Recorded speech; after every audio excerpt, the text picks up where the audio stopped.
ആദരണീയരായ പണ്ഡിതന്മാരെ,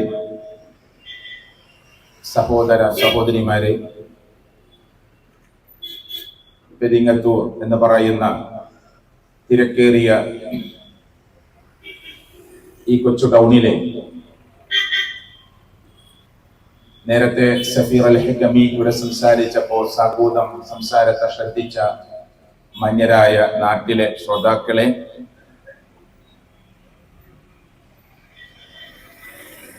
ബഹുമാന്യരായ കാരണവന്മാരെ,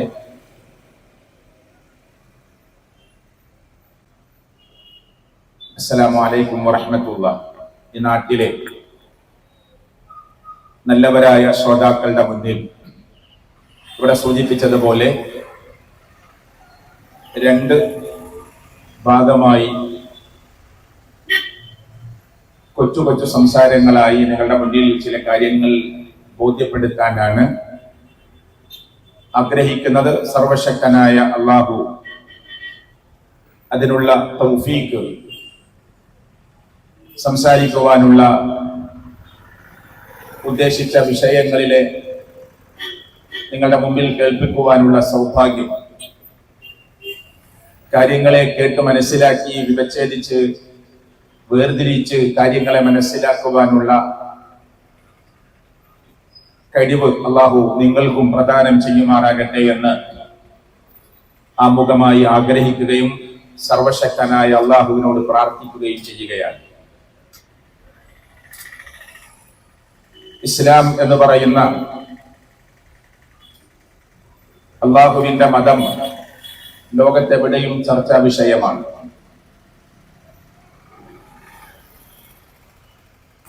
അൽ ഇസ്ലാം എന്ന ഈ മതം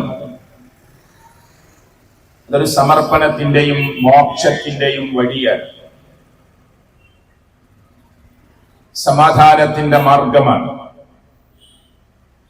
മനസ്സാ വാചാ കർമ്മണ ഈ പ്രപഞ്ചത്തെ സംവിധാനിച്ച രക്ഷിതാവിന്റെ മുമ്പിലുള്ള കീഴൊതുങ്ങലാണ്. സംസാരിക്കുന്ന എനിക്കോ നേരത്തെ സംസാരിച്ചവർക്കോ ഇനി സംസാരിക്കാനിരിക്കുന്നവർക്കോ സ്വന്തമായ അഭിപ്രായങ്ങൾ പറയാൻ അവകാശമില്ലാത്ത വിധം മതത്തിന്റെ ചട്ടക്കൂടുകൾക്കുള്ളിൽ ഇതിന്റെ നിയമാവലികൾ സുഭദ്രമാണ്. സംസാരിക്കുന്ന വ്യക്തിയുടെ വാക്ചാരുത കൊണ്ടോ സംസാരിക്കുന്നവരുടെ സംസാര കഴിവുകൾ കൊണ്ടോ ഒന്നും സഹോദരങ്ങളെ ഈ മതത്തിന്റെ പ്രത്യയശാസ്ത്രങ്ങളെ മാറ്റി പറയാനോ മാറ്റി എഴുതുവാനോ സാധ്യമല്ലാത്ത വിധം അള്ളാഹുവിന്റെ മതം ലോകത്ത് ഒരുപോലെ മനസ്സിലാക്കാൻ പറ്റുന്ന വിധത്തിൽ, ഗ്രാഹ്യമായ നിലയിൽ പഠിക്കാൻ പറ്റുന്ന വിധത്തിൽ, സുതാര്യമായ നിലയിൽ ലോകത്ത് നിലനിൽക്കുന്നു എന്നതാണ് ഒന്നാമത്തെ കാര്യം. യൂറോപ്യൻ രാജ്യങ്ങളിലായാലും ആഫ്രിക്കൻ രാജ്യങ്ങളിലായാലും നാം ജീവിക്കുന്ന ഏഷ്യൻ രാജ്യങ്ങളിലായാലും ഇസ്ലാമിന്റെ നിയമങ്ങളെല്ലാം അതിന്റെ കാർക്കശ്യമായ മേഖലകൾ നിർബന്ധമായി ചെയ്യേണ്ടത്, ആചരിക്കേണ്ടതെല്ലാം ഒരുപോലെയാണ്. ഈ പ്രപഞ്ചം നമുക്ക് വേണ്ടി ഒരുക്കി തന്ന ലോകത്തിന്റെ രക്ഷിതാവായ പ്രപഞ്ചനാഥനായ അല്ലാഹു പെരിങ്ങത്തൂരിൽ ഈ സൗണ്ട് കേട്ടുകൊണ്ടിരിക്കുന്ന, ഈ സംസാരം കേട്ടുകൊണ്ടിരിക്കുന്ന വ്യത്യസ്തമായ മതങ്ങളിൽ വിശ്വസിക്കുന്ന ആളുകളെ, ഇസ്ലാം എന്ന് പറയുന്ന മതം സമാധാനത്തിന്റെയും ശാന്തിയുടെയും ഐക്യത്തിന്റെയും സ്നേഹത്തിന്റെയും ആർദ്രതയുടെയും ഒക്കെ മതമാണ്. മനുഷ്യരെ മനുഷ്യരായി കാണാൻ പഠിപ്പിക്കുന്ന പ്രത്യയശാസ്ത്രമാണ് അല്ലാഹുവിന്റെ ദീന്. പ്രവാചകൻ മുഹമ്മദ് റസൂൽ കരീം സല്ലല്ലാഹു അലൈഹി വസല്ലമയെ ശാരീരികമായി ഉപദ്രവിച്ച് ഇറച്ചിയിൽ വിഷം കലർത്തി കൊല്ലാൻ ശ്രമിച്ച വിഭാഗത്തിൽപ്പെട്ടവരാണ് ജൂതന്മാർ.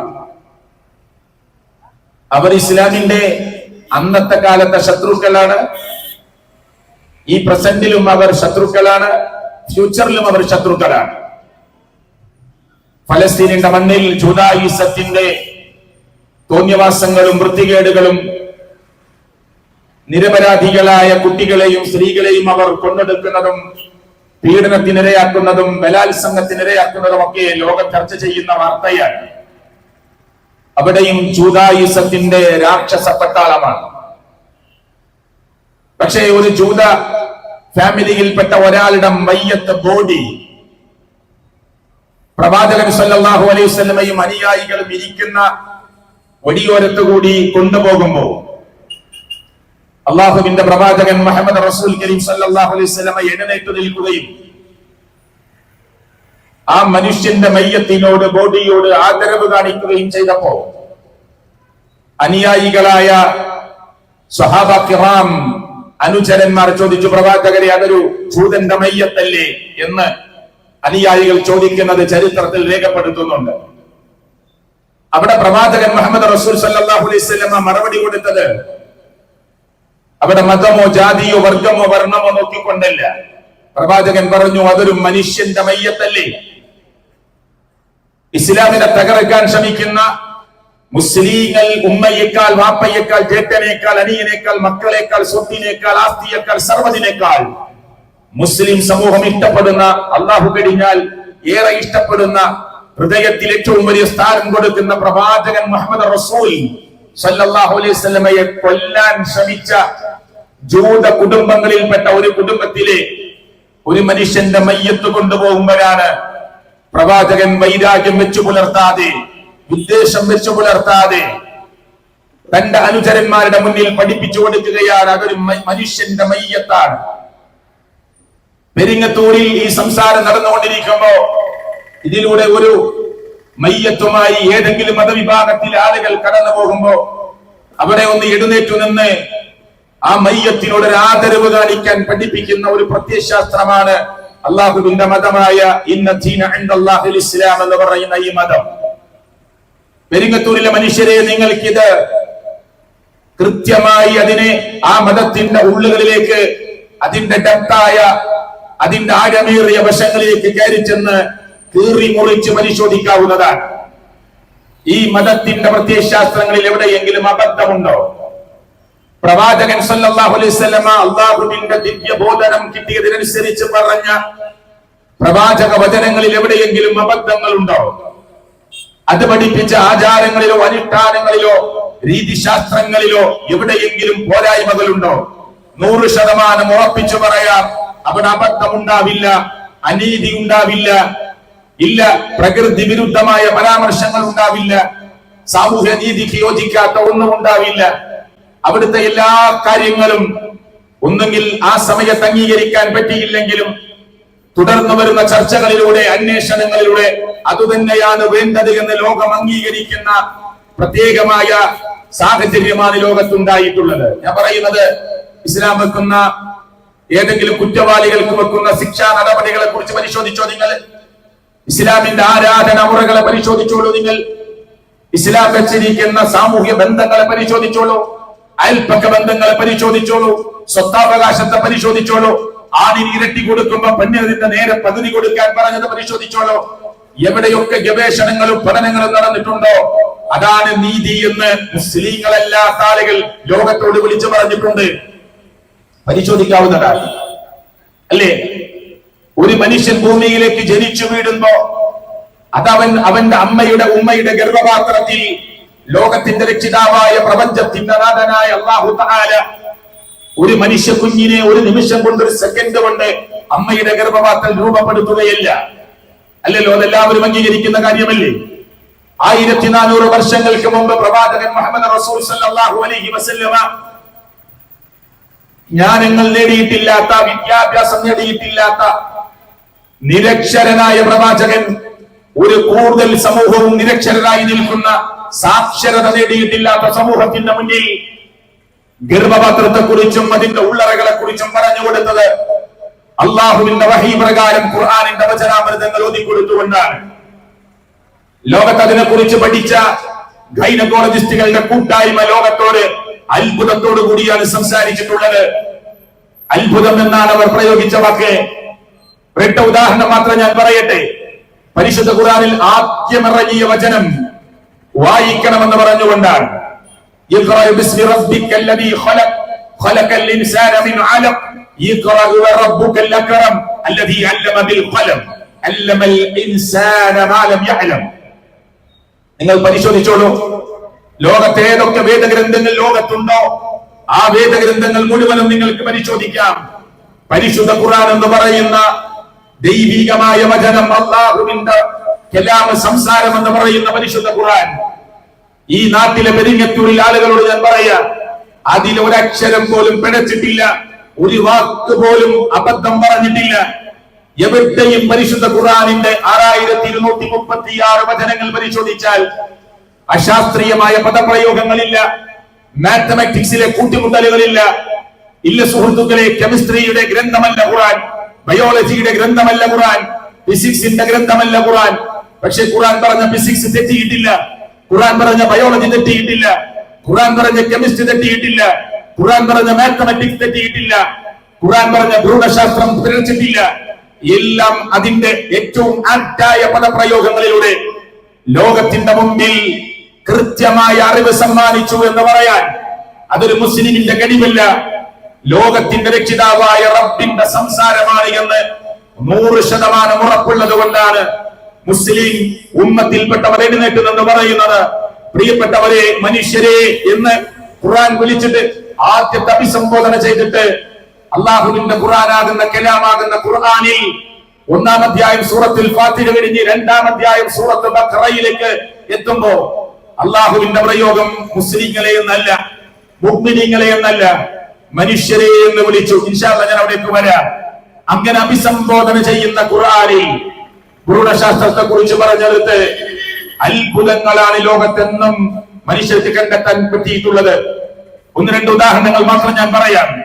ഇതിന് ആദ്യമിറങ്ങിയ വചനങ്ങളിൽ തന്നെ ഇഖ്റ ബിസ്മി റബ്ബിക്കല്ലദീ ഖലഖ് ഖലഖൽ ഇൻസാന മിൻ അലഖ് എന്ന പ്രയോഗമാണ്.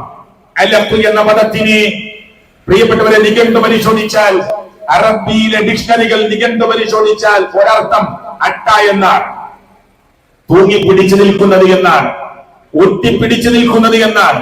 ഹൈന്ദവരെ, ക്രൈസ്തവരെ, മുസ്ലിങ്ങളെ, മതം വേണ്ട എന്ന് പറയുന്നവരെ, ദൈവമില്ലെന്ന് പറയുന്നവരെ, നമ്മുടെ എല്ലാവരുടെയും ജന്മനി ഭൂമിയിൽ ഒരുപോലെയാണ്. ഉമ്മയുടെ അമ്മയുടെ ഗർഭപാത്രത്തിന്റെ 3-ാമത്തെ ഭിത്തിയിൽ അള്ളിപ്പിടിച്ചു നിൽക്കുന്ന ഒരട്ടയെ പോലെയാണ് മനുഷ്യന്റെ തുടക്കമെന്ന്, ഒരു രക്തകഷ്ടമാണ് എന്ന് അംഗീകരിക്കാത്ത ആരാണ് പെരിങ്ങത്തൂരിലുള്ളത്? ലോകത്തുള്ളതാരാ? ഏതൊരു നിരീശ്വരവാദിയും അംഗീകരിക്കുന്നു, ഏത് വിശ്വകരന്മാരും അംഗീകരിക്കുന്നു. ഖുർആനിലെ ആദ്യ പ്രയോഗം തന്നെ, നിങ്ങളെ സൃഷ്ടിച്ചവനായ നിന്റെ രക്ഷിതാവിന്റെ നാമത്തിൽ നീ വായിക്കണം, അവൻ അലഖിൽ നിന്ന് അള്ളിപ്പിടിച്ചു നിൽക്കുന്ന, ഒട്ടിപ്പിടിച്ചു നിൽക്കുന്ന ഒരു രക്ത കഷ്ടത്തിൽ നിന്ന് നിന്നെ കൊണ്ടുവന്നവനാണ് അവൻ, അവന്റെ നാമത്തിൽ വായിക്കണമെന്ന് പറയുന്നു. അബോഷൻ ചെയ്ത് ഡോക്ടർ മരുന്ന് കൊടുത്തിട്ട് പറയുന്നു. ഈ സദസ്സിൽ, ഈ അങ്ങാടിയിൽ ഒരു പക്ഷേ ഡോക്ടർമാരുണ്ടാവാം, അവർ ഒരു പ്രിസ്ക്രിപ്ഷൻ എഴുതി കൊടുത്തിട്ട് പറയുന്നു അബോഷൻ ചെയ്ത് കഴിഞ്ഞിട്ടുണ്ട്.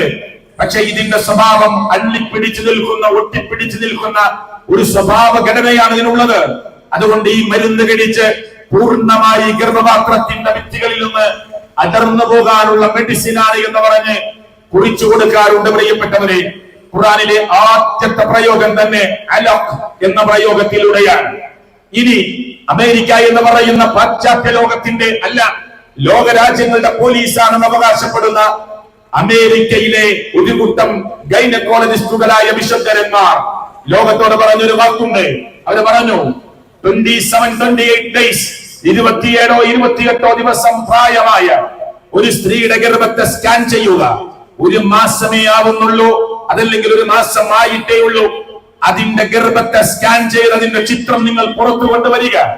എല്ലാ സാധാരണക്കാർക്കും മനസ്സിലാകുന്നത് പോലെ അതിന്റെ ഏതെങ്കിലും മറച്ചുവെച്ച ചിത്രമല്ല, നേർക്ക് നേരെയുള്ള ഒരു ചിത്രം നിങ്ങൾ പുറത്തു കൊടുത്താൽ അതിൽ 27-28 ദിവസമാകുമ്പോ പ്രിയപ്പെട്ടവർ, ഒരു ഇറച്ചി കഷ്ടം മാത്രമാണ് ഒരു സ്ത്രീയുടെ ഗർഭപാത്രത്തിൽ ഉണ്ടാവുക. അവൾ പ്രഗ്നന്റ് ആണ് എന്ന് പറയുമ്പോ ഒരു മാംസകഷ്ടമാണ് ഉണ്ടാവുക. എങ്കിൽ ഇവിടെ ഒരു അത്ഭുതം ഖുർആനിന് പറയാനുണ്ട്, ആശ്ചര്യപരമായ ഒരു കാര്യം ഖുർആനിന് പറയാനുണ്ട്, അത്ഭുതത്തോടെ ലോകം ചർച്ച ചെയ്ത കാര്യം ഖുർആനിന് പറയാനുണ്ട്. ഖുർആനിലല്ലാതെ ലോകത്തൊരു വേദഗ്രന്ഥത്തിലും ഈ പ്രയോഗം നടത്തിയിട്ടുമില്ല. അമേരിക്കയിലെ ഗൈനക്കോളജിസ്റ്റുകൾ പറഞ്ഞു, ഞങ്ങൾ ബൈബിളുകൾ പരതി, ഞാൻ പറഞ്ഞതില്ല, അമേരിക്കയിലെ ഡോക്ടർമാർ പറയാണ്, ഞങ്ങൾ ബൈബിളിന്റെ പുതിയ നിയമത്തിലെ 4 സുവിശേഷങ്ങളും പരതി, ലൂക്കോസിന്റെ സുവിശേഷം പരതി, മാർക്കോസിന്റെ സുവിശേഷം പരതി, യോഹന്നാനിന്റെ സുവിശേഷം പരതി, അല്ലേ? അതുപോലെ തന്നെ മത്തായി സുവിശേഷങ്ങൾ പരതി. അതാണല്ലോ പുതിയ നിയമം എന്ന് പറയുന്ന ബൈബിളിന്റെ 4 സുവിശേഷങ്ങൾ. ഈ 4 സുവിശേഷങ്ങളിലൂടെ ഞങ്ങൾ കടന്നുപോയി. പോരാ, 108 ഉപനിഷത്തുക്കൾ ലോകത്ത് പ്രിയപ്പെട്ടവരെ ചർച്ച ചെയ്തിട്ടുണ്ട്. ആ ഉപനിഷത്തുക്കൾ വേദഗ്രന്ഥങ്ങളുടെ ഞങ്ങൾ കടന്നുപോയി. വാൽമീകിയുടെ മഹർഷിയുടെ ഇതിഹാസമാകുന്ന രാമായണത്തിലൂടെ കണ്ണോടിച്ചു നോക്കി ലോക ചരിത്രങ്ങൾ പഠിക്കുന്നവർ. എന്നിട്ട് അമേരിക്കയിലെ വിശകന്മാർ പറഞ്ഞ വാക്ക്, ലോകത്ത് കിട്ടാവുന്ന വേദഗ്രന്ഥങ്ങളെല്ലാം ഞങ്ങൾ പരിശോധിച്ചു. പക്ഷേ ഏറ്റവും ആപ്റ്റായ ഒരു പ്രയോഗം ഞങ്ങൾ കണ്ടത് പരിശുദ്ധ ഖുർആനിലാണ്. ആ പ്രയോഗം എന്താ? ഗർഭപാത്രത്തിന്റെ ഘട്ടത്തിൽ നുത്ഫത്ത് കഴിഞ്ഞാൽ, അലക്കത്ത് കഴിഞ്ഞാൽ ഖുർആൻ പറഞ്ഞു മുളകത്ത് എന്ന് പറഞ്ഞാൽ ഞാനും നിങ്ങളും അമ്മയുടെ ഗർഭപാത്രത്തിന്റെ ഉള്ളിൽ കിടക്കുമ്പോ ഒരു ഇറച്ചി കഷ്ണം മാത്രമായിരുന്നു. ആ മാംസ കഷ്ണത്തിൽ മനുഷ്യൻ കടിച്ച പല്ലിന്റെ അടയാളമുണ്ട്.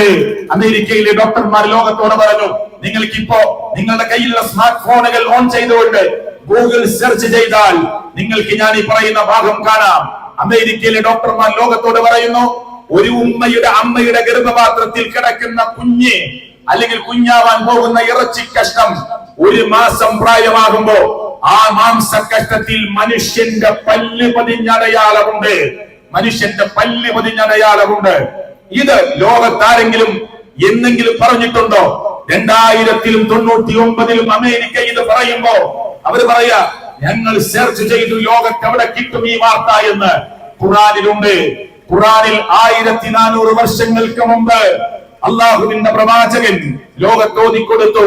ഉമ്മയുടെ ഗർഭപാത്രത്തിൽ 1-ാമത്തെ ഘട്ടം നുത്ഫത്താണ്, 2-ാമത്തെ ഘട്ടം അലക്കത്താണ്. അതേ രക്തപിണ്ഡമാണ്, രക്തകഷ്ണമാണ്. 3-ാമത്തെ സ്റ്റെപ്പ് മുളകത്താണ്. മുളകത്ത് എന്ന പദത്തിന്റെ അർത്ഥം ഇന്നെഴുതിയതല്ല, അമേരിക്ക ഇത് പറഞ്ഞപ്പോ എഴുതിയതല്ല. നൂറ്റാണ്ടുകളായി മുളകത്ത് എന്ന പദത്തിന്റെ അർത്ഥം നികട്ടു ചർച്ച ചെയ്യുന്നത് മനുഷ്യൻ കടിച്ചു തുപ്പിയ, ചവച്ചു തുപ്പിയ ഇറച്ചി കഷ്ണം എന്നതാണ്. എന്താ പറഞ്ഞത്? മനുഷ്യൻ കടിച്ചു തുപ്പിയ ഇറച്ചി കഷ്ണം എന്നതാണ്. 2000-ൽ അമേരിക്ക ലോകത്തോട് പറയുന്നു, 27 ദിവസം പ്രായമായ ഗർഭത്തെ പരിശോധിച്ച് സ്കാൻ ചെയ്യുമ്പോ അത്ഭുതം കാണുന്നു. അതിൽ ഉമ്മയുടെ ഗർഭപാത്രത്തിന്റെ 3-ാമത്തെ ഭിത്തിയിൽ അള്ളിപ്പിടിച്ചു നിൽക്കുന്ന ആ മാംസക്കഷ്ടത്തിൽ മനുഷ്യന്റെ പല്ല് പതിഞ്ഞടയാളമുണ്ട്. ആര് കടിച്ചു, എങ്ങനെ വന്നു അടയാളം? അതാണ് സട്ടാവായ റബ്ബ് 1400 വർഷങ്ങൾക്ക് മുമ്പ് ഒട്ടകത്തിന്റെ മുക്കുകയർ പിടിച്ചു നടന്നു പോകുന്ന, ആടുകളെ വെച്ച് ജീവിക്കുന്ന, വിദ്യാസമ്പന്നരല്ലാത്ത പാവപ്പെട്ട അറബികളുടെ മുന്നിൽ നിരക്ഷരനായ പ്രവാചകൻ എഴുന്നേറ്റുമെന്ന് അള്ളാഹുവിന്റെ കലാമാണെന്ന് ഉറപ്പുള്ള പരിശുദ്ധ ഖുർആൻ അവർ കോതിക്കൊടുത്തിട്ട് അന്ന് പറഞ്ഞു കൊടുത്തതാ ഈ മുളകത്ത് എന്ന പദത്തിന്റെ അർത്ഥം മനുഷ്യൻ കടിച്ചു തുപ്പിയ ഇറച്ചിക്കഷ്ടമാണ് എന്ന്. ഇങ്ങനെ എത്ര ഉദാഹരണങ്ങൾ പറയാനാകും പ്രിയപ്പെട്ടവരെ. എന്തിനാ ഞാൻ ഇത് പറയുന്നത്? നിങ്ങൾ പഠിക്കണമെന്ന് പറയാനാ, അന്വേഷിക്കണമെന്ന് പറയാനാ, അല്ലേ? ഒരു മുസ്ലിമിന്റെ വീട്ടിലേക്ക് ഒരു ക്രൈസ്തവന് കയറി വരാം, എന്നിട്ട് പഴയ നിയമങ്ങൾ ചർച്ച ചെയ്യാം, പുതിയ നിയമങ്ങൾ ചർച്ച ചെയ്യാം. ഞങ്ങൾക്ക് യാതൊരു പ്രയാസവുമില്ല, ആർക്കും വരാം, സംസാരിക്കാം. അതേ, ഒരു മുസ്ലിമിന്റെ വീട്ടിലേക്ക് ഒരു ഹൈന്ദവന് കയറി വരാം. അതേ, വാൽമീകിയുടെ രാമായണം ചർച്ച ചെയ്യാം, 108 ഉപനിഷത്തുകൾ ചർച്ച ചെയ്യാം. പ്രിയപ്പെട്ടവരെ, അതിൽ ഏറ്റവും പ്രധാനപ്പെട്ട 10 ഉപനിഷത്തുകൾ ചർച്ച ചെയ്യാം. ഒരു പ്രശ്നവുമില്ല, നിങ്ങൾക്ക് കേൾപ്പിക്കാം അതിലെ തത്വപൂർണമായ വാചകങ്ങൾ.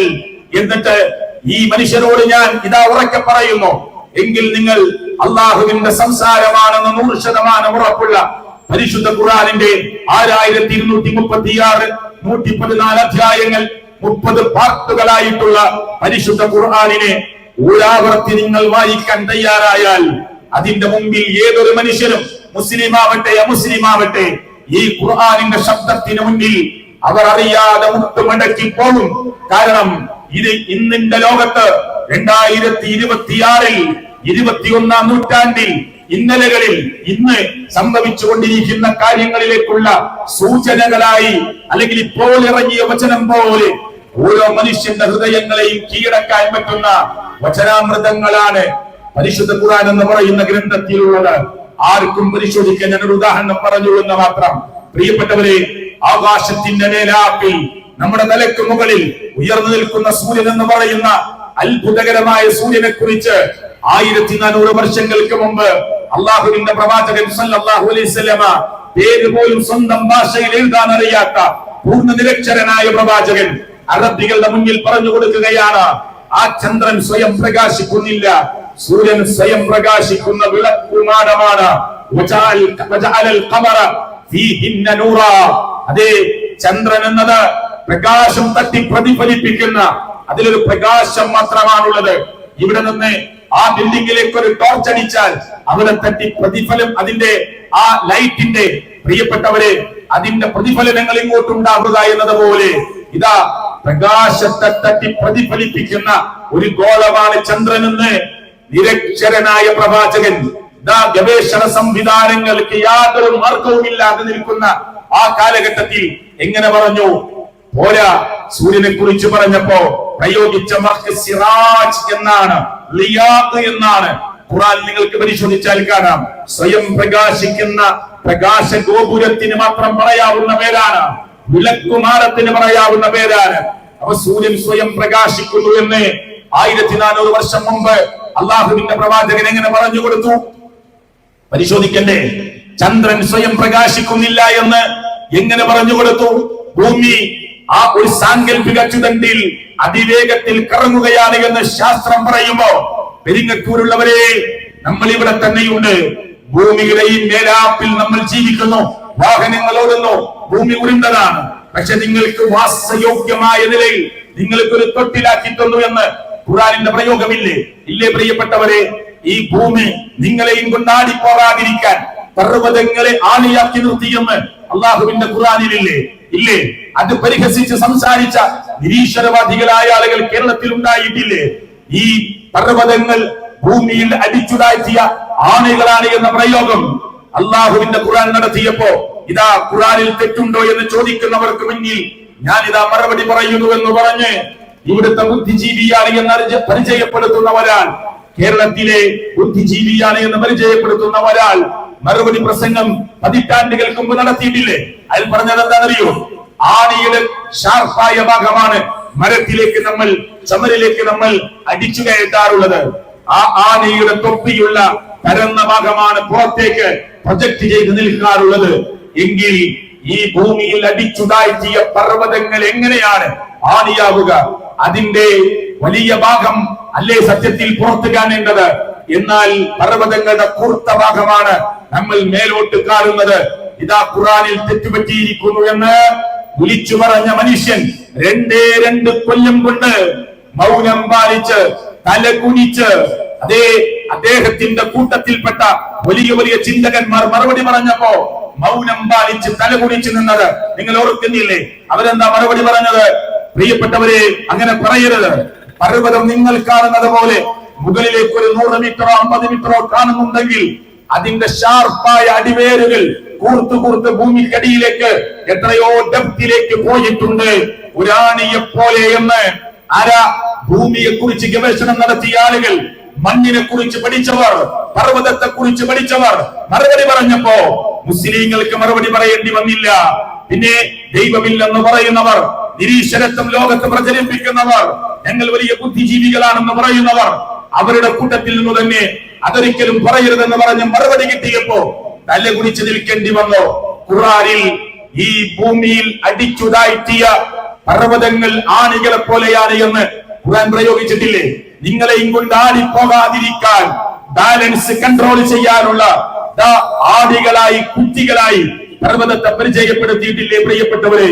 എങ്ങനെയാണ് പ്രവാചകൻ മുഹമ്മദ് റസൂൽ സല്ലല്ലാഹു അലൈഹി വസല്ലമക്ക് 1400 വർഷങ്ങൾക്ക് മുമ്പ് പ്രിയപ്പെട്ടവരെ വജഅലൽ ജിബാല അല്ലേ വൽ ജിബാല ഔതാദ എന്ന പ്രയോഗം, വൽ ജിബാല ഔതാദ എന്ന പ്രയോഗം എങ്ങനെ നടത്താൻ പറ്റി?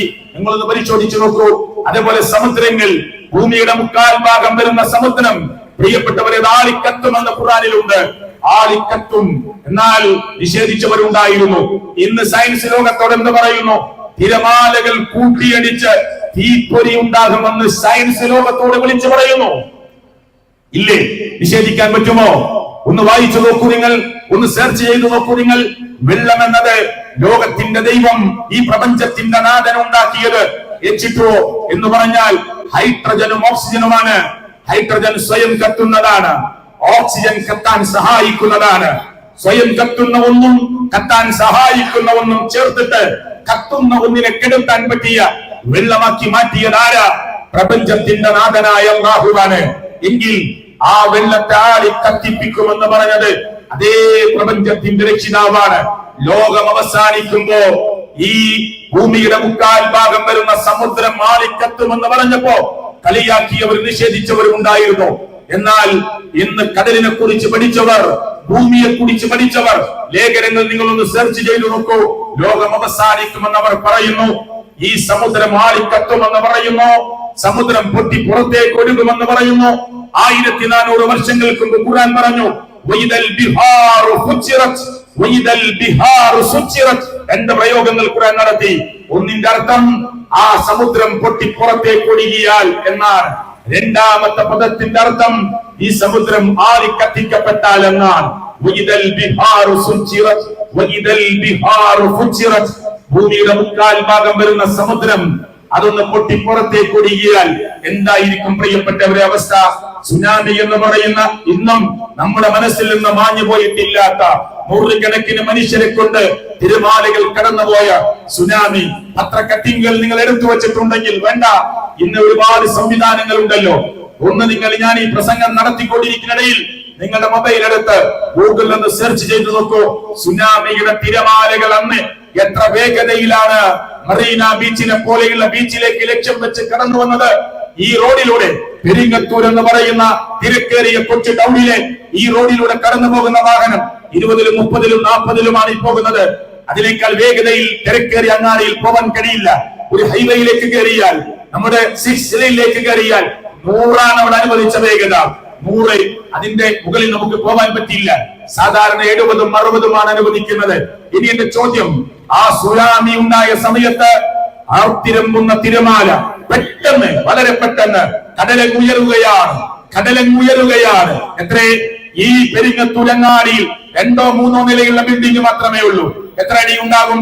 പെരിങ്ങത്തൂരിൽ 4 നില, ഒരു 4 ഫ്ലോർ ഉണ്ടെങ്കിൽ എത്ര അടി ഉണ്ടാകും? മാക്സിമം പോയാൽ 50 അടി, ഒരു 4 നില കെട്ടിടം. എന്നാൽ അന്ന് എത്രയാണ് ഉയർന്നത് നിങ്ങൾക്കറിയുമോ പ്രിയപ്പെട്ടവരെ? എത്രയാണ്? 100 അടി ഹൈറ്റിലേക്കാണ്. 100 അടി ഹൈറ്റിലേക്കാണ് പെട്ടെന്ന് കടലങ്ങ് ഉയർന്നത്. 100 അടി ഹൈറ്റിലേക്ക്. വേഗതയോ ഈ പോകുന്ന വാഹനങ്ങൾ ഞാൻ പറഞ്ഞല്ലോ 20-ഉം 30-ഉം 40-ഉമാണ്. എന്നാൽ സുനാമിയുടെ തിരമാല മറീന ബീച്ചിൽ അർദ്ധനഗ്നകളായി നിൽക്കുന്ന, പൂർണ്ണനഗ്നകളായി നിൽക്കുന്ന, അതേ സാമൂഹ്യ നീതികൾ ലംഘിച്ച് ജീവിതത്തെ കൊണ്ടുപോകുന്നവർ, നാൽക്കാലികൾ പോലും ലജ്ജിച്ചു പോകുന്ന വിധത്തിൽ തോന്നിവാസങ്ങൾ മറീന ബീച്ചിന്റെ പരിസരത്ത് നടക്കുമ്പോ പെട്ടെന്ന് കടലങ്ങുയർന്ന് 1526 കിലോമീറ്റർ വേഗതയിൽ, എത്ര? 1526 കിലോമീറ്റർ വേഗതയിൽ തിരമാലകൾ അതാ കടൽ ഉയരുന്നു വരുന്നു എന്ന് പറഞ്ഞു തീരുന്നതിന് മുമ്പ് നൂറുകണക്കിന് മനുഷ്യരുടെ മുകളിലൂടെ പർവ്വതം കണക്കെ തിരമാലകൾ വന്ന് ആ മനുഷ്യരുടെ ജീവനും കൊണ്ട് തിരിച്ചുപോയ സുനാമിയുടെ കഥ മറന്നുപോയോ നമ്മൾ? എന്നാൽ പരിശുദ്ധ ഖുർആൻ പറയാ, ഈ സമുദ്രം ഒരു മറീന ബീച്ചിന്റെ പരിസരത്ത് മാത്രമല്ല, ലോകത്തൊന്നിച്ച് ഈ സമുദ്രം എന്ന് കരയുടെ കാൽഭാഗം വരുന്ന കരയിലേക്ക് പൊട്ടി ഒഴുകുന്ന ഒരു സമയം വന്നാൽ എന്ത് ചെയ്യാൻ പറ്റും? മനുഷ്യരെ നമുക്ക് എന്ത് ചെയ്യാൻ പറ്റും?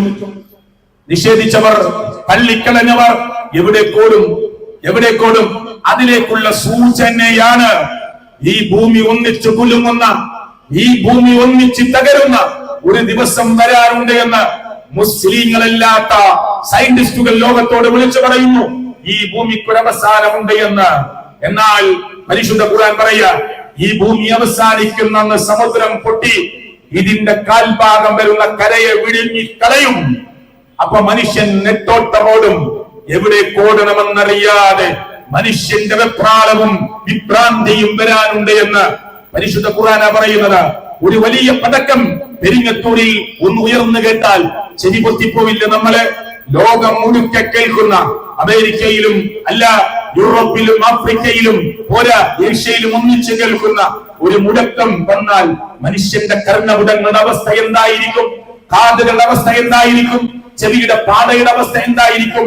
അൽ ഖാരിഅ മൽ ഖാരിഅ, ഖുർആനിന്റെ ചോദ്യമാണ്. അൽ ഖാരിഅ എന്താണ്? ആ മുട്ടിയലക്കുന്ന സംഭവം എന്ന് ഖുർആൻ ചോദിക്കുകയാണ്. മൽ ഖാരിഅ വമാ അദ്റാക മൽ ഖാരിഅ, നിനക്ക് എന്തറിയും അതിനെ കുറിച്ച്? എന്നിട്ട് ഖുർആൻ പറയാ യൗമ യകൂനു നാസു കൽ ഫറാശിൽ മബ്ഥൂസ്, മനുഷ്യരന്ന് ചിന്നിച്ചിതറിയ പാറ്റകളെ പോലെ ആയിത്തീരുന്ന ദിവസം. എങ്ങനെ? മനുഷ്യനന്ന് ചിന്നിച്ചിതറിയ പാറ്റകളെ പോലെ ആയിത്തീരുന്ന ദിവസം. ഒന്നും ചെയ്യാൻ കഴിയാതെ ഈ ഭൂമിയുടെ പരപരപ്പിൽ ഇങ്ങനെ അങ്ങോട്ടും ഇങ്ങോട്ടും ഓടി ചിന്നിച്ചിതറിയ പാറ്റകളെ പോലെ ആയിത്തീരുന്ന ഒരു ദിവസം മനുഷ്യരെ നിങ്ങളുടെ മുമ്പിൽ വരാനുണ്ട്. അതാ ഖുർആനിന്റെ പ്രയോഗമാണത്. എങ്ങനെ? അടയപ്പെട്ട ആട്ടിൻ രോമങ്ങളെ പോലെ പർവ്വതങ്ങളെല്ലാം ഇങ്ങനെ പൊടിപൊടിയായി പാറിക്കളിക്കുന്ന ഒരു ദിവസം വരാനുണ്ട്. ആരാ പറയുന്നത്? കളവ് പറയാത്ത പ്രവാചകൻ മുഹമ്മദ് റസൂൽ സല്ലല്ലാഹു അലൈഹി വസല്ലമ. അല്ലാഹുവിന്റെ വഹയി പ്രകാരം അവിടത്തേക്ക് ജിബ്രീൽ മലക്ക് മുഖേന ഇറക്കി കൊടുത്ത റബ്ബിന്റെ സംസാരമാകുന്ന ഖുർആൻ ലോകത്തിന്റെ മുമ്പിൽ ഓതിക്കേൽപ്പിച്ചത് ഇന്നും ഇതാ കോടിക്കണക്കിന് മുസ്ലിങ്ങളുടെ വീടുകളിൽ ഓതിക്കൊണ്ടിരിക്കുന്നു, പാരായണം ചെയ്തുകൊണ്ടിരിക്കുന്നു, അലമാരയിൽ സൂക്ഷിക്കുന്നു. അല്ലേ? മനുഷ്യ ഹൃദയങ്ങളിൽ ഈ പെരിങ്ങത്തൂര് പോലും എത്രയോ കുട്ടികൾ ഖുർആൻ മനഃപ്പാഠമുള്ളവരുണ്ടാകും, കാണാതെ അറിയുന്നവരുണ്ടാകും. 8 വയസ്സ് 7 വയസ്സുള്ള കുട്ടികൾ ഖുർആൻ മുഴുവനായി 6236 വചനങ്ങളും ബൈ ഹാർട്ട് ഉള്ളവരുണ്ട്. ലോകത്തിൽ ലക്ഷക്കണക്കിന് ആളുകളുണ്ട്. ആ ഖുർആനിന്റെ സംരക്ഷണം ലോകരക്ഷിതാവായ അല്ലാഹ് അങ്ങനെ ഏറ്റെടുത്തിരിക്കുന്നു. നിങ്ങൾ പഠിച്ചോളൂ, അന്വേഷിച്ചോളൂ. ഒരു അന്വേഷണത്തിന് വേണ്ടിയാണ് ഞാനിത് പറയുന്നത്. അപ്പോ ഖുർആനിലെ ഈ പ്രയോഗങ്ങളൊന്നും ഇല്ല കൂട്ടരെ, ഒരു മനുഷ്യനെയും ചിന്തിപ്പിക്കാതെ വിട്ടിട്ടില്ല. ആർത്തത്തിൽ പെരിങ്ങത്തൂരിൽ ആളുകളോട് ഞാൻ പറയാ, നിങ്ങൾ തെറ്റിദ്ധരിച്ചു പോയിട്ടുണ്ട് പലരും ഇസ്ലാമിനെ കുറിച്ച്. എന്നാൽ ഇസ്ലാമിന്റെ അധ്യാപനങ്ങൾ എന്തു പറയുന്നു എന്ന്, ഈ ഖുർആൻ എന്ത് പറയുന്നു എന്ന്, മനുഷ്യരെ കുറിച്ച് എന്ത് പറഞ്ഞു എന്ന്, ജാതിയും മതവും വർഗവും വർണ്ണവുമെല്ലാം അതൊക്കെ നിങ്ങളെ തിരിച്ചറിയാൻ വേണ്ടിയുള്ള അടയാളങ്ങളാണ് എന്ന് ഈ റോഡിലൂടെ കടന്നുപോയാൽ എവിടെ ഒരു വിദേശത്തുള്ള വന്നവരാൽ, ഒരു അമേരിക്കക്കാരൻ, ഒരു ഫിലിപ്പീനി, അതല്ല ഒരു ആഫ്രിക്കക്കാരൻ, വേണ്ട ഇന്ത്യ എന്ന് പറയുന്ന രാജ്യത്തിന്റെ കേരളം കഴിച്ച് ബാക്കിയുള്ള സ്റ്റേറ്റിൽ ഒരാൾ, ഒരു തമിഴ്നാട്ടുകാരൻ, ഒരു ആസാമുകാരൻ, ഒരു ബംഗ്ലാദേശുകാരൻ, അല്ലേ പ്രിയപ്പെട്ടവരെ, ഒരു ബംഗാളത്താല് ഇതിലെ കടന്നുപോയാൽ ഇന്ത്യയിൽ നിന്ന് പോയ ബംഗ്ലാദേശും പാകിസ്ഥാനും അവിടുത്തെ ആളുകൾ ഇവിടെ ഒന്ന് കടന്നു വന്നാൽ നമുക്ക് മനസ്സിലാകും അവര് നമ്മുടെ നാട്ടുകാരല്ല. ഖുർആനിന്റെ ഒരു പ്രയോഗമുണ്ട്, യാ യുഹന്നാസ്, ഓ മനുഷ്യരെ, ഇന്നാ ഖലഖനാകും മിൻ ദക്കരിൻ വ ഉൻസ, നിങ്ങളെ ഒരാളിൽ നിന്നും ഒരു പെണ്ണിൽ നിന്നുമാണ് സൃഷ്ടിച്ചത്. ഇവിടുത്തെ ഹൈന്ദവരെ, ഇവിടുത്തെ ക്രൈസ്തവരെ, മതം വേണ്ട എന്ന് പറയുന്നവരെ, ദൈവമില്ലെന്ന് പറയുന്നവരെ, ഇതൊക്കെ അത്ഭുതകരമായി സ്വയം ഉണ്ടായതാണെന്ന് വാദിക്കുന്നവരെ, എല്ലാ മനുഷ്യരും ഒരൊറ്റ അമ്മയുടെ ഒരൊറ്റ അച്ഛന്റെ മക്കളാണ്, ആദമിന്റെ മക്കളാണ്, ഹവ്വാഇന്റെ മക്കളാണ്. ആദം എന്ന് പറയുന്ന പ്രവാചകൻ അലൈഹിസ്സലാത്തു വസ്സലാമിന്റെ മക്കളാ. നിങ്ങളെ ഗോത്രങ്ങളാക്കിയത്, നിങ്ങളെ വർഗങ്ങളാക്കിയത്, നിങ്ങളെ വർണ്ണങ്ങളാക്കിയത്, ഹൈറ്റ് മാറ്റിക്കൊടുത്തത് അതെന്തിനാണ്? ലിതഅറഫു, പരസ്പരം തിരിച്ചറിയാൻ വേണ്ടി മാത്രമാണ്. ഇന്ന അക്രമക്കും ഇൻദല്ലാഹി അത്ഖാക്കും, നിങ്ങളുടെ കൂട്ടത്തിൽ ഏറ്റവും നല്ലവർ വിവിഐപികൾ, ദൈവത്തിന്റെ മുമ്പിൽ, അല്ലാഹുവിന്റെ മുമ്പിൽ വിവിഐപികൾ ആരെന്നറിയുമോ? അത്ഖാക്കും, നിങ്ങളുടെ കൂട്ടത്തിൽ ഏറ്റവും തഖ്വ, ഭക്തിയുള്ള, സൂക്ഷ്മതയുള്ള ആളുകളാണ് എന്ന് അല്ലാഹുവിന്റെ ഖുർആൻ പ്രയോഗിക്കുകയാണ്. അതാ ഇസ്ലാമിന്റെ പ്രത്യേകത. പള്ളിയിലേക്ക് ചെല്ലൂ നിങ്ങൾ, അമുസ്ലിങ്ങളെ, നിങ്ങൾ പള്ളിയിലേക്ക് ഒന്ന് പോയി നോക്കൂ. അവിടെ നിസ്കാരം നടക്കുമ്പോ ഈ പെരിങ്ങത്തൂരിലെ വലിയ പണക്കാരൻ അതേ സൊഫിൽ നിൽക്കുന്നു, വരിയിൽ നിൽക്കുന്നു. ഇവിടുത്തെ ഏതെങ്കിലും ഒരു സെർവന്റായി ജോലി ചെയ്യുന്നാൽ അയാളുടെ കാലിലേക്ക് ഈ സെർവന്റിന്റെ കാല് ചേർത്ത് വെച്ച് നിൽക്കുന്നു, അല്ലേ? ഏറ്റവും പുണ്യം ആഗ്രഹിച്ചു പോകുന്ന മക്കയുടെ പള്ളിയുടെ സൊഫിൽ വരിയിൽ അവർ നിൽക്കുമ്പോ വിദേശ രാജ്യങ്ങളിൽ നിന്ന് രാജാക്കന്മാർ, തമ്പ്രാക്കന്മാർ, ഭരണാധികാരികൾ, മന്ത്രിമാർ എല്ലാവരും ഉണ്ട്. എല്ലാവരും ഒരേ ഡ്രസ്സിൽ, ഒരേ വേഷത്തിൽ, അതാ ഉംറയ്ക്ക് വന്നവർ, ഹജ്ജിന് വന്നവർ ഒരേ സൊഫിൽ ഒരുമിച്ച് നിൽക്കുകയാണ്. നാട്ടിലും അങ്ങനെ തന്നെയാണ്. തോളും തട്ടി, കാലും തട്ടി, കറുത്തവനോ വെളുത്തവനോ, ഹൈറ്റുള്ളവനോ ഹൈറ്റ് കുറഞ്ഞവനോ ഇല്ല, സമ്പന്നനോ സമ്പത്തില്ലാത്തവനോ, ദരിദ്രനോ കോമരനോ വ്യത്യാസമില്ലാതെ ഒരേ സൊഫിൽ നിൽക്കുന്നു. ഇവിടെ ഐത്തമില്ല, ഇവിടെ തൊട്ടുകൂടായ്മയില്ല. ഇല്ല പ്രിയപ്പെട്ടവരെ, ഇന്ത്യ എന്ന് പറയുന്ന നമ്മുടെ രാജ്യമുണ്ടല്ലോ, തിരിച്ചു പോകണമെന്ന് ആഗ്രഹിക്കുന്നത് എങ്ങോട്ടാ?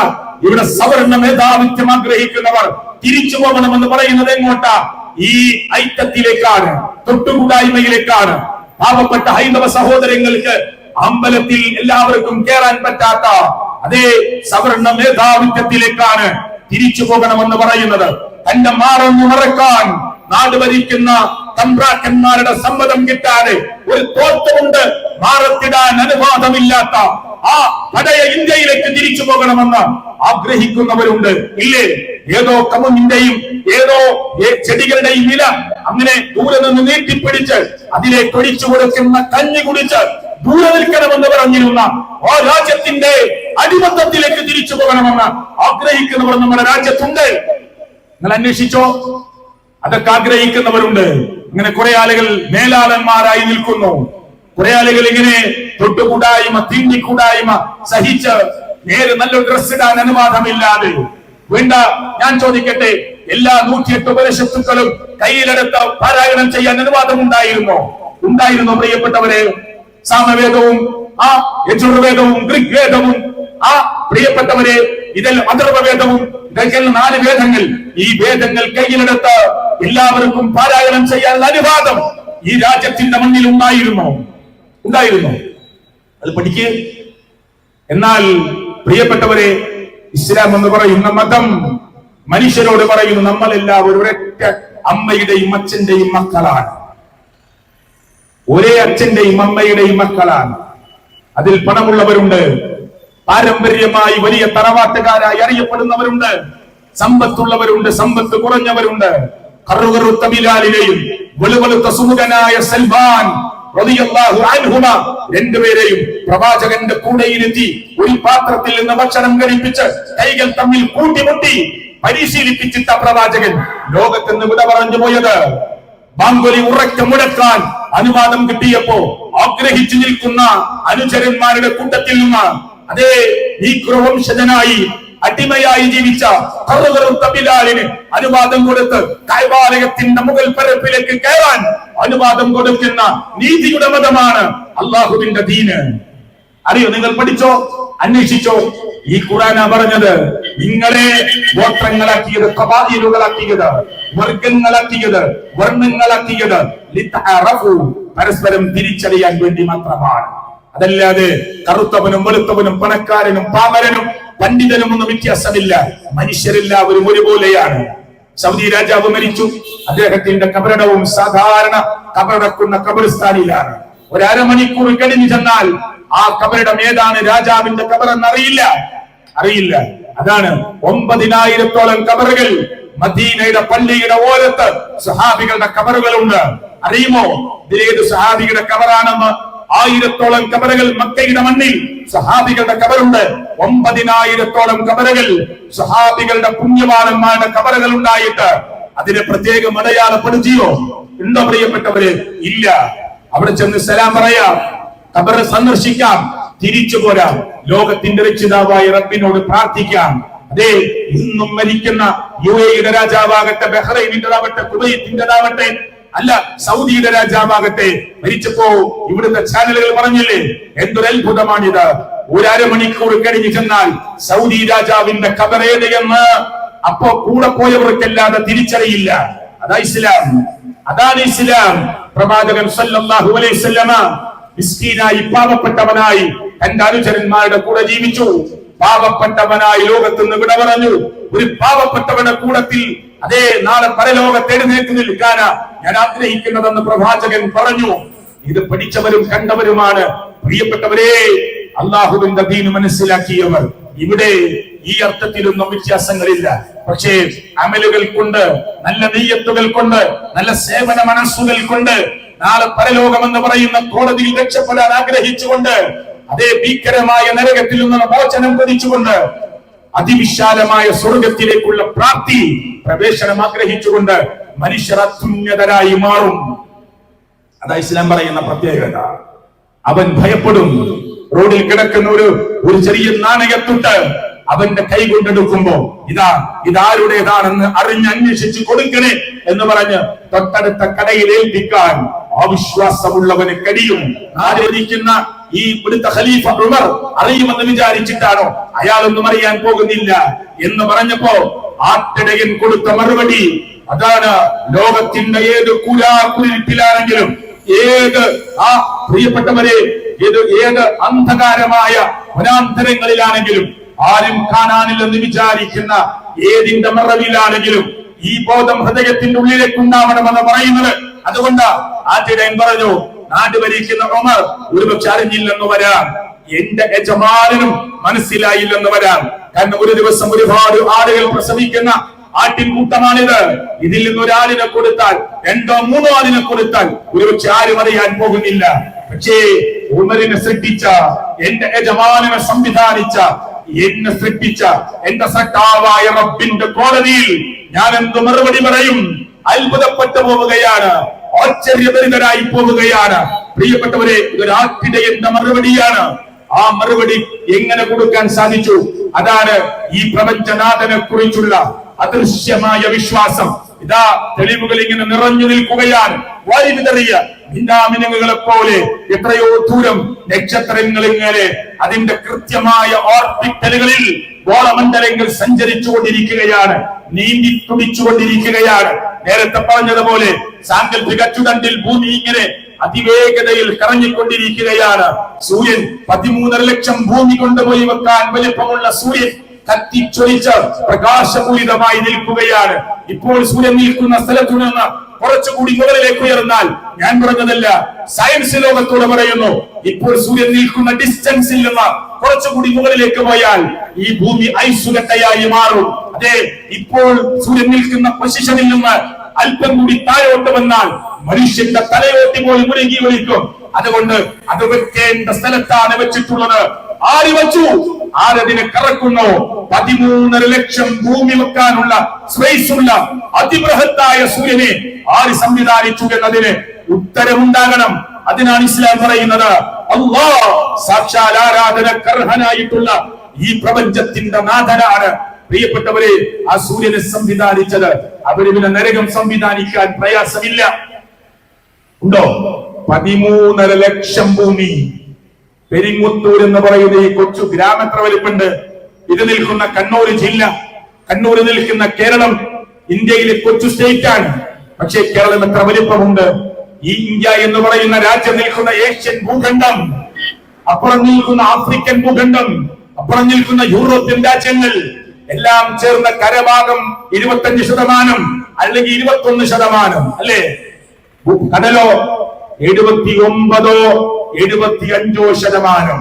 ഇതെല്ലാം കൊള്ളുന്നതാണ് ഭൂമിയെങ്കിൽ ഇതുപോലെയുള്ള 13.5 ലക്ഷം ഭൂമി കൊണ്ടുപോയി വെക്കാൻ സൂര്യനിൽ മാത്രം സ്പേസ് ഉണ്ട് എന്ന് ആര്? സൂര്യനെ കുറിച്ച് പഠിക്കുന്ന, ഗോളശാസ്ത്രങ്ങളെ കുറിച്ച് പഠിക്കുന്ന സയന്റിസ്റ്റുകൾ ലോകത്തോട് വിളിച്ചു പറയുമ്പോ അതൊക്കെ മൗഢ്യമാണ് എന്ന് വിചാരിച്ച് മൗനം പാലിച്ച് അതൊന്നും ശരിയല്ലെന്ന് വിചാരിക്കുന്നവർ, അന്വേഷണത്തിന് തയ്യാറാകാത്തവർ, പ്രിയപ്പെട്ടവരെ, ഒരു അന്വേഷണാത്മക ജീവിതത്തിന് തുടക്കം കുറിക്കണം. അപ്പൊ കണ്ടെത്താൻ പറ്റും ഈ പ്രപഞ്ചത്തിന്റെ നാഥനെ, അറിയാൻ പറ്റും ഈ പ്രപഞ്ചത്തിന്റെ നാഥനെ. ഹൈന്ദവരെ, എന്നെ കേൾക്കുന്ന പാവപ്പെട്ട വിശ്വാസികളെ, മുസ്ലിങ്ങളെ അല്ലാത്തവരെ, നിങ്ങൾ ശ്രദ്ധിച്ചു കേൾക്കണം. ഒരു നിരീശ്വരവാദിയും ഒരു മുസ്ലിം പണ്ഡിതനും തമ്മിൽ ഒരു സംവാദത്തിൽ ഏർപ്പെടാൻ പോകുകയാണ്. ആ സംവാദം നടക്കാൻ ഡേറ്റ് തീരുമാനിച്ചു, സ്ഥലം തീരുമാനിച്ചു, വേദി തീരുമാനിച്ചു. എന്നിട്ട് സംവാദത്തിന്റെ ദിവസം രാവിലെ 9 മണിക്ക് മുസ്ലിം പണ്ഡിതൻ ഈ നദി കടന്ന് തോണിയിലോ വള്ളത്തിലോ കയറി ഇപ്പുറം വന്ന ഈ നിരീശ്വരവാദിയായ അറിയപ്പെട്ട വലിയ പണ്ഡിതനായി അറിയപ്പെടുന്ന മനുഷ്യന്റെ വീട്ടുമുറ്റത്ത് തടിച്ചുകൂടിയ ആൾക്കൂട്ടത്തിന്റെ നടുവിലേക്ക് വരണം. കേൾക്കണേ, ആ സംവാദത്തിന് ഈ ഇസ്ലാമിക പണ്ഡിതൻ ഉറപ്പ് കൊടുത്തു, ഞാൻ വരാമെന്ന് പറഞ്ഞു. എന്താ സംവാദം? ഒരാൾ വാദിക്കുന്നു, ഈ പ്രപഞ്ചം വെറുതെ ഉണ്ടായതാണ്, ഇതിന്റെ പിന്നിലാരുമില്ല. മുസ്ലിം പണ്ഡിതൻ പറയുന്നു, ഒരു മുട്ടുസൂചി പെരിങ്ങത്തൂരിലെ കടയിൽ പോയി വാങ്ങണമെങ്കിൽ അത് പ്രൊഡക്ഷൻ നടത്തിയ ഒരു കമ്പനി വേണം, അതിന്റെ പിന്നിൽ ഫാക്ടറി വേണം, ആളുകളുടെ പ്രവർത്തനങ്ങൾ ഉണ്ടാകണം. അഡ്രസ് ഉണ്ട്, ഒരു തീപ്പെട്ടിക്കൂടിൽ അതിന്റെ അഡ്രസ് ഇല്ലേ? ഉണ്ട്. ഒരു നാം വാങ്ങുന്ന ഒരു കർച്ചീഫ് പോലും ഉണ്ടാക്കാൻ കമ്പനി വേണം. അതുകൊണ്ട് ഈ പ്രപഞ്ചം വെറുതെ ഉണ്ടായതല്ല, ഇത് തെളിയിക്കാനുള്ള സംവാദമാണ്. ആ സംവാദത്തിന്റെ ദിവസമെത്തി. ആ ഇസ്ലാമിക പണ്ഡിതൻ പ്രിയപ്പെട്ടവരെ നദി കടന്ന് സമയമാകുന്നത് വരെ, അവസാന സെക്കൻഡ് ആകുന്നത് വരെ സദസ്സിലേക്ക് പ്രത്യക്ഷപ്പെടാതെ നിന്നു. അവിടെ ഡിമാൻഡിൽ തന്നെ ഉണ്ടായിരുന്നു, സമയമായിട്ടും നിങ്ങൾ എത്തിയില്ലെങ്കിൽ നിങ്ങളുടെ വാദം മുഴുവനും പൊടിവാദമാണ് എന്ന് ഉറപ്പിച്ച് ഞാൻ ജയിച്ചതായി പ്രഖ്യാപിക്കുമെന്ന് നിരീശ്വരവാദ പ്രസ്ഥാനത്തിന്റെ തലവൻ ആളുകൾക്ക് മുമ്പിൽ വെച്ച് കണ്ടീഷൻ വെച്ചതാണ്.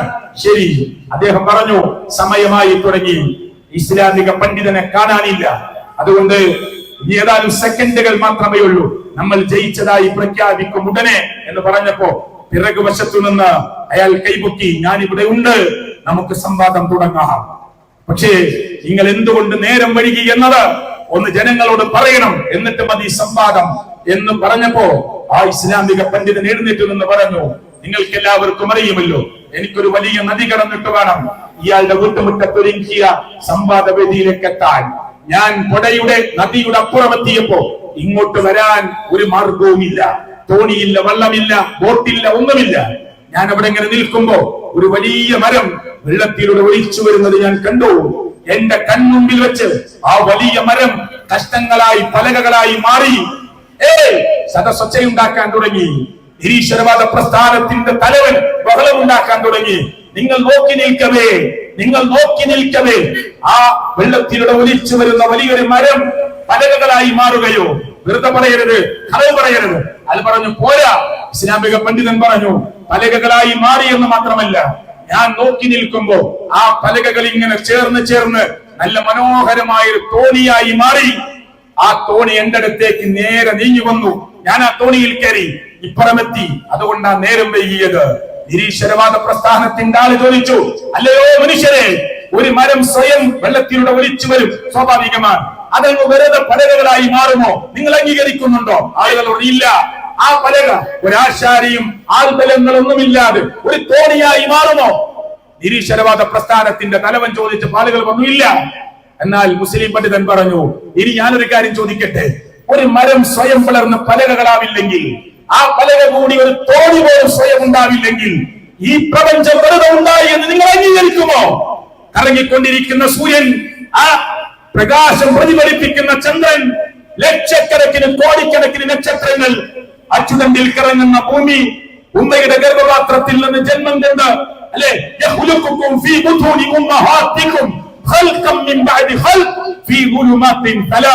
ഉമ്മയുടെ ഗർഭപാത്രത്തിന്റെ ഉള്ളറകളിൽ 3 ഇരുട്ടറകളിൽ അതേ ഘട്ടം ഘട്ടമായി ലോകത്തിന്റെ രക്ഷിതാവായ റബ്ബ് നിങ്ങളെ സൃഷ്ടിച്ചു എന്ന് ഖുർആൻ പറയുമ്പോ ഇതൊക്കെ വെറുതെ സംഭവിച്ചതാണെന്ന് അംഗീകരിക്കുമോ? സദസ് മൗനം പാലിക്കുമ്പോ സംവാദമോട് അവസാനിക്കുകയാണ്. ഞാൻ ചോദിക്കുന്നു, എന്നെ കേട്ടവരോട്, വെരിങ്ങത്തൂരിൽ എന്നെ കേട്ടവരോട്, ഈ കടകളിൽ വിറ്റുകൊണ്ടിരിക്കുന്ന ഒരു തീപ്പറ്റി പോലും സ്വയം ഉണ്ടാവില്ലെങ്കിൽ, ഒരു മുട്ടുസൂചി പോലും സ്വയം ഉണ്ടാവില്ലെങ്കിൽ, ഒരു കർച്ചീഫ് പോലും സ്വയം ഉണ്ടാവില്ലെങ്കിൽ, ഒരു സോപ്പ് പോലും സ്വയം ഉണ്ടാവില്ലെങ്കിൽ, പ്രിയപ്പെട്ടവരെ, ഈ മഹാത്ഭുതകരമായ പ്രപഞ്ചം സ്വയം ഉണ്ടായതാണ് എന്നെങ്ങനെ വിദ്യാസമ്പന്നരായ ഒരാൾക്ക് അംഗീകരിക്കാൻ പറ്റും? എങ്ങനെ അംഗീകരിക്കാൻ പറ്റും? പ്രിയപ്പെട്ടവരെ, ഈ പ്രപഞ്ചത്തിന്റെ അത്ഭുതങ്ങൾ, ഒരു തേനീച്ചയെ കുറിച്ച് ഖുർആൻ പ്രയോഗിച്ച വാക്ക്, ഇപ്പോ മലയാളത്തിൽ ഒരാളോട് എഴുന്നേറ്റ് നിൽക്കുക എന്ന് പറയുമ്പോ ആണിനോടും പെണ്ണിനോടും വ്യത്യാസമില്ല, എല്ലാവരോടും ഒരുപോലെ പറയാം. എണീക്കൂ എന്ന് പറഞ്ഞാൽ മതി, ഇരിക്കൂ എന്ന് പറഞ്ഞാൽ മതി. എന്നാൽ ഇംഗ്ലീഷിലും അങ്ങനെ പറയാം. ആണിനോടും പെണ്ണിനോടും വ്യത്യാസപ്പെടുത്തേണ്ടതില്ല. അറബി ഭാഷ അറിയുന്നവർക്കറിയാം, ആണിനോടുള്ള സംസാരമല്ല പെണ്ണിനോട്. ഗ്രാമറ്റിക്കലായി ഫീമെയിലിനോട് വേറെ സൗണ്ടാണ്, വേറെ ഗ്രാമറ്റിക്കലായി വേറെ പ്രയോഗമാണ്. ഖും എന്ന അറബിയിൽ എഴുന്നേറ്റ് നിൽക്കാൻ ആണിനോട് പറയാം, പെണ്ണിനോട് ഖൂമി എന്ന് പറയണം. അത് അറബി ഭാഷയുടെ നിയമമാണ്. എന്നാൽ ഞാൻ എന്തിനാ പറഞ്ഞത്? മരത്തിൽ കൂടുകൂട്ടുന്ന തേനീച്ച 1400 വർഷം മുമ്പ് പ്രവാചകൻ ഓതിക്കൊടുക്കുന്ന ഖുർആനിക വചനത്തിൽ തേനീച്ചയോട് കൂടുണ്ടാക്കാൻ പറയുമ്പോ പെണ്ണിനോട് പറയുന്ന പ്രയോഗമാണ് നടത്തിയത്. ശാസ്ത്രം പറയുന്നു, തേനീച്ചകളുടെ കൂട്ടത്തിൽ പെൺ തേനീച്ചകൾ മാത്രമേ കൂടുകെട്ടുകയുള്ളൂ, തേൻ ശേഖരിക്കാൻ വേണ്ടി പറക്കുകയുള്ളൂ. ആൺ തേനീച്ചകൾ കൂടുകെട്ടുന്നില്ല. ആൺ തേനീച്ചകൾ പഠിച്ച് ജന്തു ലോകത്തെ കുറിച്ച്, പ്രാണി ലോകത്തെ കുറിച്ച് പഠിച്ചവർ പറയുന്നു, പെൺ തേനീച്ചകൾ തേൻ ശേഖരിക്കാൻ പറക്കില്ല. തേനീച്ചകൾ പറക്കില്ല, പെൺതേനീച്ചകളാണ് പറക്കുക, പെൺതേനീച്ചകളാണ് കൂടുകൂട്ടുക. ആ പ്രയോഗമാണ് ഖുർആനിൽ നടത്തിയത്. ആണിനോട് കടിക്കാൻ കുല്ലെന്ന് പറഞ്ഞാൽ മതി, പെണ്ണിനോട് കടിക്കണമെങ്കിൽ കുലി എന്ന് പറയണം. ഈ ഗ്രാമറ്റിക്കലായ മൈന്യൂട്ട് പോയിന്റ് പോലും പെൺതേനീച്ചയോട് പറയേണ്ട ആ ഗ്രാമറ്റിക്കലായ വശം പോലും തെറ്റാതെ പ്രയോഗിച്ചു. 1400 വർഷങ്ങൾക്ക് മുമ്പ് പരിശുദ്ധ ഖുർആൻ ഓതിക്കൊടുക്കുമ്പോ അല്ലാഹുവിന്റെ സംസാരമാകുന്ന ഖുർആൻ ഇപ്പോഴാ പറഞ്ഞത്, പ്രാണിലോകം, പ്രാണിശാസ്ത്ര ലോകം പറഞ്ഞത് പെൺതേനീച്ചയാണ് കൂട് കെട്ടുന്നത്, ആൺതേനീച്ച കെട്ടുന്നില്ല. അപ്പൊ ഖുർആനിൽ ആ പ്രയോഗം പെൺതേനീച്ചയോടാണ് പറഞ്ഞത്. അറിയോ എന്തൊക്കെ അത്ഭുതങ്ങളാണ്! ഒരു തേനീച്ച മുകളിലേക്ക്, റാണി മുകളിലേക്ക് പറക്കുന്നു, അതിന്റെ കൂടെ ആൺതേനീച്ചകൾ പറക്കുന്നു, ഏറ്റവും ഉയരത്തിലെത്തുന്നു, തേനീച്ചകൾ തളർന്ന് തിരിച്ചു പോരുന്നു. ഏറ്റവും അവസാനം ബാക്കിയാകുന്ന ആൺതേനീച്ചയോട് ഏറ്റവും ഹൈറ്റിലെത്തിയ റാണി ഇടചേരുന്നു. തേനീച്ചയെ കുറിച്ച് പഠിക്കാൻ ഖുർആനിൽ പ്രയോഗമുണ്ട്.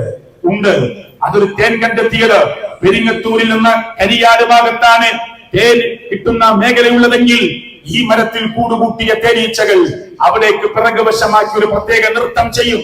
ബാക്കി തേനീച്ചകൾക്ക് മനസ്സിലായി തേനുള്ള ദിശ അതാണ് എന്ന്. എത്ര സമയമാണോ നൃത്തം ചെയ്തത്? 4 സെക്കൻഡാണോ? 4 സെക്കൻഡ് പറഞ്ഞാൽ തേന് കിട്ടും. 10 സെക്കൻഡാണോ നൃത്തം ചെയ്തത്? 10 സെക്കൻഡ് പറഞ്ഞാൽ തേൻ കിട്ടും. അരമണിക്കൂറാണോ നൃത്തം ചെയ്തത്? അരമണിക്കൂർ പറഞ്ഞാലേ തേൻ കിട്ടുകയുള്ളൂ. അതിന്റെ സമയവും ദിശയും നിർണയിച്ചു കൊടുക്കാനാണ് ആ നൃത്തമെന്ന് സയൻസ് ലോകത്തോട് വിളിച്ചു പറയുമ്പോ തേനീച്ചയെ കുറിച്ച് പഠിക്കാൻ പരിശുദ്ധ ഖുർആനിൽ പ്രയോഗമുണ്ട്. പ്രിയപ്പെട്ടവരെ, ഒട്ടകം സാധാരണ ജീവികളെ പോലെയില്ല. അത് മരുഭൂമിയിലൂടെയാണ് നടക്കുന്നത്. കാല് മുകളിലേക്ക് ഇങ്ങനെ എടുക്കുമ്പോ അത് കൂടി വരും, മണലിലേക്ക് വെക്കുമ്പോൾ അത് പരക്കും. കണ്ണിന് നമ്മെ പോലെ ഒരു പാട പോയാ അത് പൊടിക്കാറ്റടിച്ചാൽ അത് കണ്ണടക്കണം, എന്നാൽ കണ്ണു കാണണം. അതിന് സ്പെഷ്യൽ പാട ഒട്ടകത്തിന്റെ കണ്ണിന് കൊടുത്തു. മരുഭൂമിയിലാണ് ഒട്ടകത്തിന്റെ യാത്ര.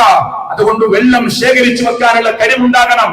അതുകൊണ്ട് ഖുർആൻ അഫലാ യൻദുറൂന ഇലൽ ഇബിലി കൈഫ ഖുലിഖത് വഇല സമാഇ കൈഫ റുഫിഅത് വഇലൽ ജിബാലി കൈഫ നുസിബത് വഇലൽ അർളി കൈഫ സുതിഹത്. കണ്ടോ, അതൊക്കെ പ്രയോഗങ്ങൾ പഠിക്കാൻ പറഞ്ഞു ഖുർആൻ. ഒട്ടകത്തിലേക്ക് നോക്കുന്നില്ലേ, അതിനെ എങ്ങനെ സൃഷ്ടിക്കപ്പെട്ടിരിക്കുന്നു എന്ന് അത് പഠിക്കണമെന്ന് പറയുന്നു. പർവ്വതങ്ങളിലേക്ക് നോക്കുന്നില്ലേ, എങ്ങനെ നാട്ടപ്പെട്ടിരിക്കുന്നുവെന്ന്. ആകാശത്തിലേക്ക് നോക്കുന്നില്ലേ, എങ്ങനെ ഉയർത്തപ്പെട്ടിരിക്കുന്നുവെന്ന്. തൂണുകളില്ലാതെ പ്രിയപ്പെട്ടവരെ ഈ മേൽക്കൂരയെ നിർത്തിയ അല്ലാഹുവിന്റെ അത്ഭുതത്തെ കുറിച്ച് പഠിക്കാൻ ഖുർആൻ ആവശ്യപ്പെടുകയാണ്. ഭൂമിയിലേക്ക് നോക്കുന്നില്ലേ, ഈ ഭൂമി എങ്ങനെ പരത്തപ്പെട്ടിരിക്കുന്നുവെന്ന് അത്ഭുതത്തെ കുറിച്ച് പഠിക്കാൻ അല്ലാഹുവിന്റെ ഖുർആൻ ആഹ്വാനം ചെയ്യുകയാണ്.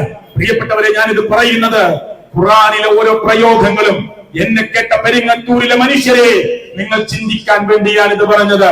മാറി നിൽക്കരുത്, അകന്നു നിൽക്കരുത്. മനുഷ്യരെ, നമ്മൾ ഒന്നാണ്. നമ്മളെല്ലാവരും ഒരേ പ്രപഞ്ചനാഥന്റെ അടിമകളാണ്, സൃഷ്ടികളാണ്. നമ്മുടെ കൂട്ടത്തിൽ ജാതിയും മതവും വർഗവും വർണ്ണവും ഉണ്ടായത് മനുഷ്യരെ നമ്മൾ ഉണ്ടാക്കിയെടുത്തതാണ്. മുസ്ലിം എന്ന് പറഞ്ഞാൽ പ്രിയപ്പെട്ടവരെ ദൈവത്തിന്റെ മുമ്പിൽ കീഴൊതുങ്ങുന്നവന് പറയുന്ന പേരാണ്. ബാങ്ക് വിളിച്ചാൽ 5 നേരം പള്ളിയിൽ പോയി സുജൂദ് ചെയ്യുന്നത് നിങ്ങൾ കണ്ടിട്ടില്ലേ? സാഷ്ടാംഗം ചെയ്യുന്നത്. അതെ, അത് മുസ്ലിം ദൈവത്തിന്റെ മുമ്പിൽ, അല്ലാഹുവിന്റെ മുമ്പിൽ കീഴൊതുങ്ങുകയാണ്. മുസ്ലിം പേരിട്ടിട്ടും പള്ളിയിൽ പോകാത്തവരെ നിങ്ങൾ കണ്ടിട്ടില്ലേ? പേരിട്ടത് കൊണ്ട് അവൻ മുസ്ലിം ആവില്ല. മൻ തറക സ്വലാത്ത ഫഖദ് കഫറ. മുസ്ലിം ആവണമെങ്കിൽ നിസ്കാരം ഒഴിവാക്കാൻ പാടില്ല. നിസ്കാരം ഉപേക്ഷിച്ചവൻ ഇസ്ലാമിൽ പെട്ടവനല്ല. അത് ദൈവത്തിന്റെ അല്ലാഹുവിന്റെ മുമ്പിൽ കീഴൊതുങ്ങലാണ്. 5 നേരം നിസ്കരിക്കാൻ പറഞ്ഞു, നിസ്കരിച്ചു കൊള്ളണം. അതാ ഇസ്ലാമിന്റെ നിയമം. അങ്ങനെ ഓരോ നിയമം വെച്ചു. ആ നിയമം അവൻ പാലിക്കുന്നത് ആരെയും പേടിച്ചിട്ടല്ല, ഈ പ്രപഞ്ചത്തിന്റെ നാഥനായ അല്ലാഹുവിനെ ഭയപ്പെട്ടിട്ടാണ്, അവനെ പേടിച്ചിട്ടാണ്. അതിന് പറയുന്ന പേരാണ് മുസ്ലിം. തന്റെ മനസ്സിനെ, തന്റെ ശരീരത്തെ, തന്റെ ജീവിതചര്യകളെ അല്ലാഹുവിന്റെ മുമ്പിൽ സമർപ്പിക്കുകയാണ്. എന്റെ ജീവിതം അല്ലാഹുവേ നിനക്ക് വേണ്ടിയാണ്, എന്റെ മരണം റബ്ബേ നിനക്ക് വേണ്ടിയാണ്, നിന്റെ നാമത്തിലാണ്, നിന്റെ മതത്തിനു വേണ്ടിയാണ്, നിന്റെ യാത്രയിലാണ്. അല്ലാഹുവേ എന്റെ വഴിപാടുകൾ, എന്റെ അർച്ചനകൾ, എന്റെ ജീവിതത്തിന്റെ മുച്ചൂട് രംഗങ്ങൾ അല്ലാഹുവേ നിനക്ക് വേണ്ടിയാണ്. ഇതൊരു മുസ്ലിം സമർപ്പിക്കുകയാണ് അല്ലാഹുവിന്റെ മുമ്പിൽ. അതുകൊണ്ട് എന്നെ കേട്ടവര്, ഞാൻ ഈ സെഷനിലൂടെ അവസാനിപ്പിക്കുകയാണ്. നമസ്കാരം കഴിഞ്ഞിട്ട് വീണ്ടും നമ്മൾ ഇവിടെ സംസാരം തുടരും. നിങ്ങൾ ശ്രദ്ധിക്കുക, ഞാൻ ഇവിടെ പറഞ്ഞിട്ടുള്ളത് പ്രിയപ്പെട്ടവരെ, ഇത് ഏതെങ്കിലും ഒരു മുസ്ലിം പേരിട്ട ഒരാൾ കെട്ടിയുണ്ടാക്കി പറയുന്ന ഒന്നല്ല. ഇത് എല്ലാ മനുഷ്യരുടെയും സൃഷ്ടാവായ അള്ളാഹുവിന്റെ മതമാണ്. അതാർക്കും തകർത്തെറിയാൻ കഴിയില്ല.